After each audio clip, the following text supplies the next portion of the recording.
Missouri sits at the center of the country, and most people drive through it on the way to somewhere else. That is a mistake.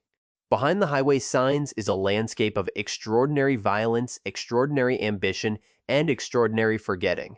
We found 15 farmhouses that document all of it. There is a 1,200-acre farm in Bates County built on land the Union Army burned, completely flat, every building torched, every resident removed. There is a German farmstead on a river floodplain that preservation advocates have been trying to rescue for over 25 years. And then there is number 1 on this list, a Swiss man who settled in the Missouri Ozarks, saved the entire French wine industry from extinction, received France's highest civilian honor, and walked into the woods in May 1895 and was never seen again. His house is demolished, his grapes are still growing. Stay with us for that one. Subscribe if you enjoy this kind of forgotten history. We find stories like this every week. Today we are counting down 15 abandoned Missouri farmhouses nobody wants. Let's go. Number 15. The Brehe Farmstead Historic District. The farm that outlasted the wine country. Before Prohibition, Missouri was the largest wine-producing state in America. The Brehe Farmstead outside Washington in Franklin County sits in the middle of what was once called the Missouri Weinstrasse, the wine road along the river. 2-story brick, built 1869. A gambrel-roofed bank barn. A round ceramic block silo. Listed on the National Register of Historic Places since 2000. The brick smokehouse on the property predates the farmhouse by a few years. The Brehe family was curing meat on this land before they had a place to sleep. The wine road went quiet. The farmhouse didn't. Number 14. The Ephraim J. Wilson Farm Complex. The Kentucky Man and the Mennonite Barn. In 1842, Ephraim Wilson finished building a federal-style brick farmhouse near Palmyra on land records describe as near total virgin forest. The farm expanded to over 240 acres by his death in 1872, running livestock, wool, a sawmill, and a tannery. After Wilson died, the property changed hands twice. New owners brought in a German Mennonite builder from Pennsylvania to raise a bank barn in 1888. 2 levels, animals below, hay above, a design pulled from centuries of European farming tradition. Kentucky built the house. Pennsylvania built the barn. Neither family came back. Number 13. The Christopher and Johanna Twelker Farm. The Stone House. The Germans built to last forever. Near New Haven, in Franklin County, a German immigrant named Charles Wolfe built a farmhouse out of quarried stone in 1871. Not wood, which was available. Not brick, which was cheaper. Stone. 2 stories, 5 bays, 62 acres. Stone construction was expensive and rare in rural Missouri. Chosen almost exclusively by people who intended the structure to still be standing in 200 years. That part worked out. Whether anyone was going to care is a different question entirely. Number 12. The Ory J. Smith Black and White Stock Farm Historic District. The farm with the dome nobody noticed. 3 miles northeast of Kirksville, Missouri, someone built a round bank barn with a self-supporting dome roof in 1913. No internal column, no central pole. The dome holds itself up through geometry alone. The same farm was developed in a single burst between 1910 and 1919. A 1917 farmhouse, a granary, a poultry house, 2 ice houses, a concrete bridge, all of it built for a Holstein dairy operation. The dairy is gone. The dome is on the National Register. Adair County keeps quiet about it. Number 11. The Dahl Farmstead Historic District. 206 acres. The state capital forgot. The Missouri state capital is in Jefferson City. Right outside the city on Highway 54, a 206-acre farmstead called Pleasant Home Farm has been standing since 1858. In September 1993, someone photographed it for the National Register nomination. Those photographs are the most reliable documentation since. Someone farming those fields in 1858 could likely see the Capitol Dome from their property.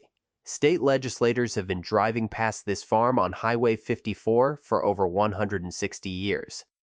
Almost certainly not one of them knows it exists. Number 10. The Garnett Farm Historic District. The 183-acre Italianate nobody's bidding on. This farm has two names. The historical record calls it the Garnett Farm. It is also called the Ott Farm. Built in 1860 in Cole County Italianate style, 183 acres. The Reithel brothers constructed it for one family and it passed to another. The nearest town, Centertown, has a population of 263. The National Register listed it in 2016. A farm with two names in the historical record is a farm that no one could quite agree on. Number 9. The Thompson Campbell Farmstead. 5 generations and then nothing. Near Langdon in Atchison County, at the far northwest edge of Missouri, Philip Austin Thompson built a 2.5-story Italianate brick farmhouse in 1871. Fluted Doric columns on the front porch, a rear L, an ice house. The whole construction said, "We plan to stay." The Campbells held this property for 5 consecutive generations after the Thompsons.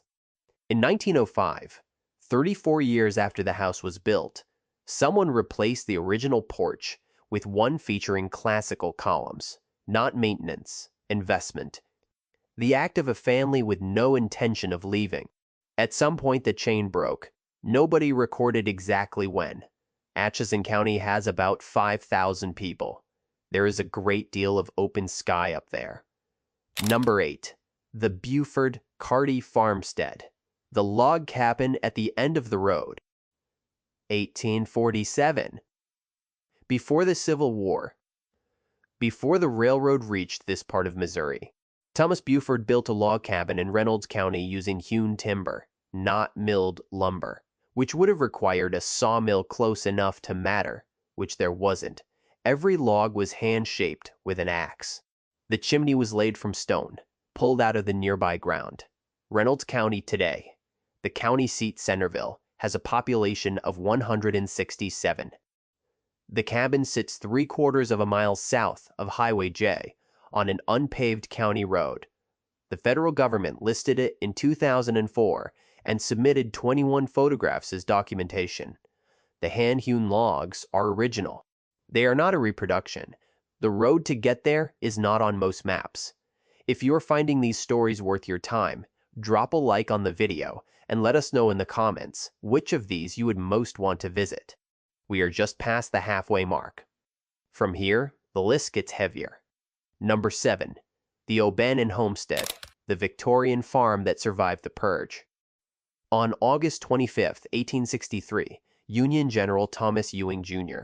ordered every resident of Cass County, Missouri to leave within 15 days. Soldiers burned what was left behind: farms, barns, crops, fences.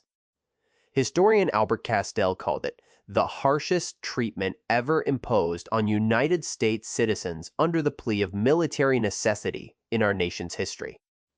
30 years later, Christian King built a Queen Anne farmhouse on that scorched ground. It went through 4 names: Schuyler Stock Farm, Steeple House, 4-Leaf Clover Farm, O'Bannon Homestead. 4 owners trying to establish something permanent on land the country had tried to erase. 4 names for one piece of ground. Everyone who lived there had to start over. Number 6. The Watkins Family Farm Historic District. The Sears catalog house that survived everything. In 1913, the Watkins family ordered a house from the Sears Roebuck catalog.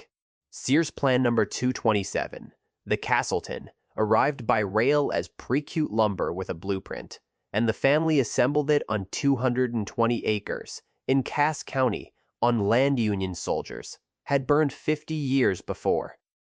They ran it as a demonstration farm for the University of Missouri Extension Service, studying erosion control and modern technique. When the Depression hit and bank closures ended farms across the Kansas City region, this one survived. It eventually grew to 18 contributing buildings, 8 barns, and 10 ponds. The catalog number is still on record. Plan 227, Raymore, the nearest town, is now a Kansas City suburb. The suburb has been growing toward this farm for decades. Number 5. The Osage Farms Resettlement Properties. The government farms nobody came back to. The theory, in 1937, was simple. Depression-era tenant farmers were poor because their farms were bad. Give them a properly designed government-built model farm and they would prosper. The Farm Security Administration built 12 of these farms in Pettis County, Missouri. Each one identical, a 1.5-story frame dwelling, a barn, a poultry house, an outhouse. The same layout repeated across the county. Assigned to displaced families who had nothing else. The government believed poverty could be engineered away with standardization. The properties are on the National Register as a group, listed in 1991. The families are gone. Number 4. The Stark-Meinershagen-Boeke Rural Historic District. The farm nobody can afford to love. The Katy Trail is a 240-mile bike path through Missouri wine country.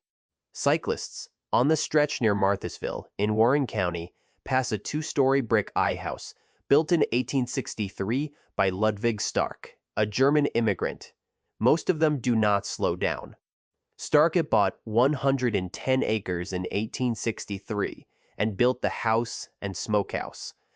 The farm passed from Stark to Meinershagen in 1870, to the Boeke family in 1882, where it stayed until John Boeke died in 1930. A later owner planned a bed and breakfast for Katy Trail visitors in the historically intact German farmstead. Funding was arranged. The property went on the National Register in 1998. Here is the thing. The Missouri River flooded in 1993. Rehabilitation funds were revoked because the farm sits on a floodplain. The river flooded again in 1995. As of 2019, the property was still on Missouri Preservation's watched properties list. The owner still has plans, still needs investors. The cyclists keep passing it every weekend. Number 3. The Prairie View Stock Farm. 1,200 acres of ground zero. Bates County, Missouri, 1863. Union General Thomas Ewing Jr. ordered every resident out in 15 days. What they left behind was burned. Every farm, every barn, every crop, every fence. Approximately 2,200 square miles of western Missouri. Bates County was the only county in the order to be completely emptied, not partially, not selectively. Every single person removed. The Prairie View Stock Farm, near Rich Hill, was built on that ground. The barn dates to around 1879. The folk Victorian farmhouse, designed by V.B. Van Dyke, went up in 1893 and 1894. Total property, 1,203 acres. Inside those 1,203 acres is a 160-acre patch of native tallgrass prairie. The Union Army burned everything around it. Farmers plowed everything around it. Nobody ever touched those 160 acres.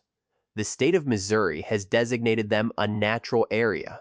The farmhouse is on the National Register. The prairie does not need a listing. It was here before any of this. Number 2. Spring Lawn Farm. The farm that became a legend.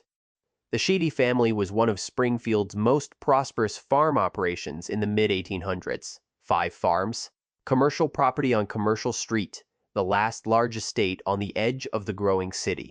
A local historian called it the last of the large farms bordering Springfield. Then the eldest, Sheedy son, died by suicide on the land. A daughter took over.